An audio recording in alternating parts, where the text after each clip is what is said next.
नमस्ते और हमारे चैनल में आपका स्वागत है। सत्य के प्रिय साधकों, जीवन की अपनी यात्रा में हम अक्सर दिव्य के विभिन्न विचारों का सामना करते हैं। कुछ ईश्वर को एक निराकार शक्ति के रूप में देखते हैं, अन्य एक व्यक्तिगत निर्माता के रूप में, और फिर भी अन्य ब्रह्मांड के सार के रूप में। क्या होगा यदि कोई ऐसी शिक्षा हो जो इन सभी दृष्टिकोणों को खूबसूरती से एकीकृत करती हो, दिव्य के परम सर्वोच्च स्वरूप को प्रकट करती हो? आज हम भगवद गीता के 15वें अध्याय में वर्णित पुरुषोत्तम योग यानी परम दिव्य पुरुष के योग की एक गहन खोज पर निकल रहे हैं।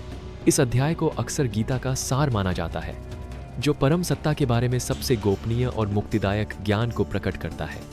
अगले 10 मिनटों में हम पुरुषोत्तम योग की गहन अंतर्दृष्टि को उजागर करेंगे, 3 प्रकार के पुरुषों को समझेंगे और जानेंगे कि यह ज्ञान हमें परम दिव्य के करीब कैसे ला सकता है, जिससे अद्वितीय शांति, स्पष्टता और हमारे स्वयं के अस्तित्व की परम समझ प्राप्त हो सकती है। प्रतीकात्मक वृक्ष, माया का अनावरण।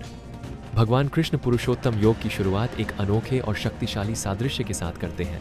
अश्वत्थ वृक्ष, पवित्र बरगद का पेड़ जिसकी जड़ें ऊपर की ओर और शाखाएं नीचे की ओर हैं। यह एक शाब्दिक वृक्ष नहीं है, बल्कि भौतिक दुनिया और उसकी भ्रामक प्रकृति का एक गहरा प्रतीक है। भगवद गीता अध्याय 15 श्लोक 1 में कहा गया है, ऊर्ध्व मूलमधः शाखम अश्वत्थम प्राहुर अव्यम छंदांसि यस्य पर्णानि यस्थं वेद स वेद वित। इसका अर्थ है, वे अविनाशी अश्वत्थ वृक्ष की बात करते हैं जिसकी जड़ें ऊपर की ओर और शाखाएं नीचे की ओर हैं, जिसके पत्ते वैदिक मंत्र हैं। जो इस वृक्ष को जानता है वह वेदों का ज्ञाता है। जड़ें ऊपर की ओर, यह दर्शाता है कि इस भौतिक दुनिया का मूल परम ब्रह्म दिव्य में है। स्रोत आध्यात्मिक है, भले ही अभिव्यक्ति भौतिक हो। शाखाएं नीचे की ओर, भौतिक ब्रह्मांड के विभिन्न जीवन रूपों, मनुष्य, पशु, पौधे और भौतिक अनुभवों में नीचे की ओर विस्तार का प्रतिनिधित्व करता है। वैदिक मंत्रों के रूप में पत्ते सुझाव देता है कि वेद, जबकि हमारा मार्गदर्शन करते हैं, कभी कभी हमें इस भौतिक दुनिया के अनुष्ठानिक पहलुओं में उलझाए रख सकते हैं, बजाय इसके कि हमें इसकी सच्ची जड़ की ओर निर्देशित करें। अविनाशी अवयम। इस वृक्ष को इस अर्थ में अविनाशी माना जाता है कि माया भ्रम से प्राणी जब तक उलझे रहते हैं, तब तक भौतिक क्षेत्र के भीतर इसके प्रकटीकरण और विघटन का चक्र शाश्वत रहता है।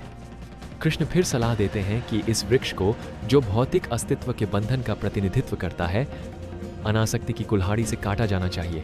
तभी कोई उस स्थान की तलाश कर सकता है जहां से कोई वापस नहीं आता, परम पुरुष का धाम।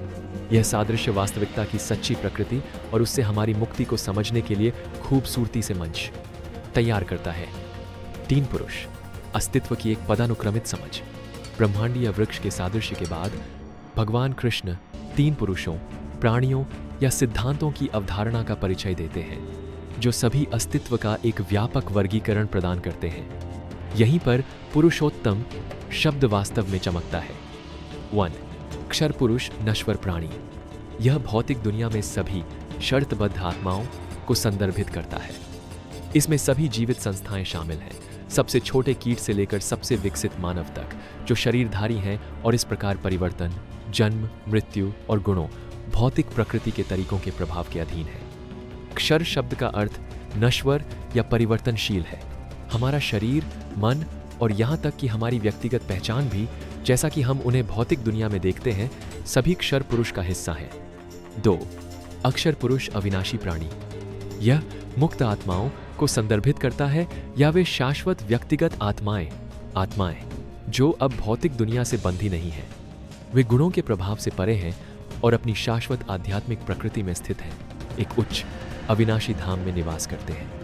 अक्षर शब्द का अर्थ अविनाशी या अपरिवर्तनशील है, जबकि सर्वोच्च से व्यक्तिगत और भिन्न, वे अब जन्म और मृत्यु के चक्र के अधीन नहीं हैं। यह व्यक्तिगत चेतना के आधार आत्मा को भी संदर्भित करता है। 3. पुरुषोत्तम, परम दिव्य पुरुष। यह परम सत्ता है, स्वयं भगवान कृष्ण, जो क्षर, नश्वर, शर्तबद्ध आत्माओं और अक्षर, अविनाशी, मुक्त आत्माओं दोनों से भिन्न है। पुरुषोत्तम शब्द का शाब्दिक अर्थ पुरुषों में सर्वश्रेष्ठ या सर्वोच्च पुरुष है। वे नश्वर और अविनाशी दोनों के स्रोत और पालक हैं। वे भौतिक और आध्यात्मिक दोनों क्षेत्रों से परे हैं, फिर भी वे उन सभी में व्याप्त हैं। वे अतीन्द्रिय हैं, जिसका अर्थ है कि वे गुणों से परे हैं। सभी सीमाओं से परे हैं और एक साथ अनंत दिव्य गुणों से संपन्न है। वह परम वास्तविकता, सर्वोच्च नियंत्रक और सभी भक्ति के लक्ष्य है। इन तीन पुरुषों को स्पष्ट रूप से परिभाषित करके कृष्ण अस्तित्व के पदानुक्रम की एक स्पष्ट समझ प्रदान करते हैं और सर्वोच्च के रूप में अपनी स्थिति स्थापित करते हैं। वे केवल एक निराकार ब्रह्म नहीं है, न ही केवल एक अवतार। वे परम, व्यक्तिगत और सर्वोच्च वास्तविकता हैं, सब कुछ का स्रोत है। यह ज्ञान इतना गोपनीय और मुक्तिदायक क्यों है? भगवान कृष्ण पुरुषोत्तम के इस ज्ञान को वैदिक ग्रंथों का सबसे गोपनीय भाग कहते हैं। भगवद गीता 15:22-20। क्यों? 1. द्वंद्वों का अतिक्रमण। यह ईश्वर के व्यक्तिगत और निराकार पहलुओं के बीच स्पष्ट विरोधाभास को हल करता है। पुरुषोत्तम निराकार ब्रह्म और व्यक्तिगत भगवान दोनों हैं। 2. परम समझ। यह अस्तित्व की एक पूर्ण समझ प्रदान करता है। भौतिक दुनिया, व्यक्तिगत आत्मा और परम दिव्य, उनके अंतर संबंध और पदानुक्रम को दर्शाता है। 3. गलत धारणाओं को दूर करता है। यह इस भ्रम को दूर करता है कि किसी का शर्तबद्ध स्वरूप परम वास्तविकता है या कि मुक्त आत्मा सर्वोच्च सत्य है। यह सबके स्रोत की ओर इशारा करता है। 4. सच्ची भक्ति की ओर ले जाता है। जब कोई पुरुषोत्तम की सर्वोच्च स्थिति को समझता है तो भक्ति स्वाभाविक, गहरी और एकनिष्ठ हो जाती है, जिससे पूर्ण समर्पण और मुक्ति मिलती है। 5. अमृतत्व का मार्ग। कृष्ण कहते हैं कि जो इस पुरुषोत्तम को समझता है वह वास्तव में बुद्धिमान होता है और अमृतत्व, जन्म और मृत्यु के चक्र से मुक्ति प्राप्त करता है। यह ज्ञान केवल बौद्धिक बहस के लिए नहीं है, यह एक गहरा रहस्योद्घाटन है जिसका उद्देश्य हमारे पूरे अस्तित्व को बदलना और हमें मुक्ति की ओर ले जाना है। बोध का मार्ग। आसक्ति के वृक्ष को काटना। पुरुषोत्तम को जानने का मार्ग कई महत्वपूर्ण चरणों से होकर गुजरता है जो अन्य योगों के सिद्धांतों को प्रतिध्वनित करते हैं। 1. विवेक, डिसर्नमेंट, नश्वर, क्षर, अविनाशी, अक्षर और परम पुरुषोत्तम के बीच के अंतर को समझना। इसके लिए गहन चिंतन और अध्ययन की आवश्यकता होती है। 2. वैराग्य, डिटैचमेंट। भौतिक अश्वत्थ वृक्ष की जड़ों और शाखाओं से सचेत रूप से अनासक्ति विकसित करना। इसका अर्थ है सांसारिक इच्छाओं, अस्थायी संबंधों और हमारे कर्मों के फलों के प्रति हमारी आसक्ति को छोड़ देना। यही वह कुल्हाड़ी है जिसकी कृष्ण बात करते हैं। 3. परम धाम की तलाश। अनासक्ति के साथ हम तब ईमानदारी से उस सर्वोच्च गंतव्य की तलाश करते हैं जहां से कोई एक बार जाने के बाद कभी वापस नहीं आता। इसमें अपनी चेतना को सर्वोच्च की ओर मोड़ना शामिल है। 4. प्रपत्ति, सरेंडर। अपने पूरे अस्तित्व को पुरुषोत्तम को अर्पित करना, दिव्य की इच्छा में पूरी तरह से विश्वास करना और उसमें शरण लेना। वो अनन्य भक्ति, अनवेवरिंग डिवोशन। परम दिव्य पुरुष के प्रति शुद्ध, एकनिष्ठ भक्ति में संलग्न होना, उन्हें परम लक्ष्य और सब कुछ का स्रोत मानना। यह पुरुषोत्तम से जुड़ने का सबसे सीधा तरीका है। ये अभ्यास जब संयुक्त होते हैं तो एक शक्तिशाली आध्यात्मिक गति पैदा करते हैं जो साधक को भौतिक बंधन के भ्रम से परम पुरुषोत्तम के प्रत्यक्ष अनुभव तक ले जाते हैं। आधुनिक जीवन में व्यावहारिक अनुप्रयोग। पुरुषोत्तम योग की गहन शिक्षाओं को हमारे व्यस्त आधुनिक जीवन में कैसे लागू किया जा सकता है? 1. अपनी आसक्तियों की जांच करें। अपने भौतिक वृक्ष की शाखाओं को पहचानें। आप किससे चिपके हुए हैं? आपको क्या चिंता या निराशा दे रहा है? जाने देने का अभ्यास करें। 2. अस्थायी को पहचानें। अपने मन को सांसारिक सफलताओं, विफलताओं, संबंधों और यहाँ तक कि अपने भौतिक शरीर की क्षणभंगुरता को देखने के लिए प्रशिक्षित करें। यह आसक्ति के कारण होने वाले दुख को कम करने में मदद करता है। 3. शाश्वत की तलाश करें। सचेत रूप से अपना ध्यान उस ओर निर्देशित करें जो अपरिवर्तनीय और आध्यात्मिक है। यह ध्यान प्रार्थना या भीतर के गहरे ज्ञान से जुड़ने के माध्यम से हो सकता है। 4. विनम्रता विकसित करें। पुरुषोत्तम की अनंत प्रकृति को समझना हमारे अपने अहंकार और संघर्षों को परिप्रेक्ष्य में रखने में मदद करता है। विनम्रता और विशाल और दिव्य का हिस्सा होने की भावना को बढ़ावा देता है। 5. समर्पण का अभ्यास करें। तनाव या भारी स्थितियों के क्षणों में परिणाम को एक उच्च शक्ति को समर्पित करने का अभ्यास करें। अपना सर्वश्रेष्ठ करें, फिर नियंत्रण छोड़ दें। 6. व्यक्तिगत संबंध विकसित करें।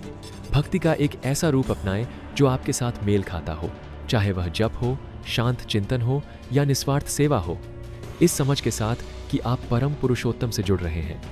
यह योग दुनिया का त्याग करने के बारे में नहीं है, बल्कि इसके साथ हमारे संबंध को बदलने के बारे में है। इसे परम पुरुषोत्तम द्वारा रचित एक भव्य दिव्य नाटक के हिस्से के रूप में देखना है। निष्कर्ष, परम बोध। पुरुषोत्तम योग गहन ज्ञान का एक प्रकाश स्तंभ है जो परम दिव्य पुरुष को सभी अस्तित्व के स्रोत, पालक और परम लक्ष्य के रूप में प्रकट करता है। यह हमारी स्थिति को व्यक्तिगत आत्माओं के रूप में स्पष्ट करता है, कुछ शर्तबद्ध, कुछ मुक्त, और हमें उस पारलौकिक वास्तविकता की ओर इंगित करता है जो दोनों से परे है। ब्रह्मांडीय वृक्ष की प्रकृति को समझकर, अनासक्ति विकसित करके और अटूट भक्ति में संलग्न होकर हम भौतिक जीवन के भ्रमों को काट सकते हैं और पुरुषोत्तम के साथ अपनी एकता की परम प्राप्ति प्राप्त कर सकते हैं। यही सर्वोच्च रहस्य है, सर्वोच्च ज्ञान है जो अद्वितीय मुक्ति और शाश्वत आनंद की ओर ले जाता है। मैं आपको आज 3 पुरुषों की अवधारणा पर विचार करने के लिए प्रोत्साहित करता हूँ। क्या आप अपने नश्वर पहलुओं और भीतर के शाश्वत ज्ञाता के बीच अंतर कर सकते हैं? नीचे टिप्पणी अनुभाग में अपनी अंतर्दृष्टि साझा करें। पुरुषोत्तम योग का कौन सा पहलू आपको सबसे गहराई से प्रभावित करता है? यदि इस वीडियो ने आपके मार्ग को प्रकाशित किया है तो कृपया इसे लाइक करें। भगवद गीता के कालातीत ज्ञान पर अधिक जानकारी के लिए हमारे चैनल को सब्सक्राइब करें और नोटिफिकेशन बेल दबाएं ताकि आप हमारा अगला अन्वेषण न चूकें। परम दिव्य पुरुष की इस गहन यात्रा में मेरे साथ जुड़ने के लिए धन्यवाद।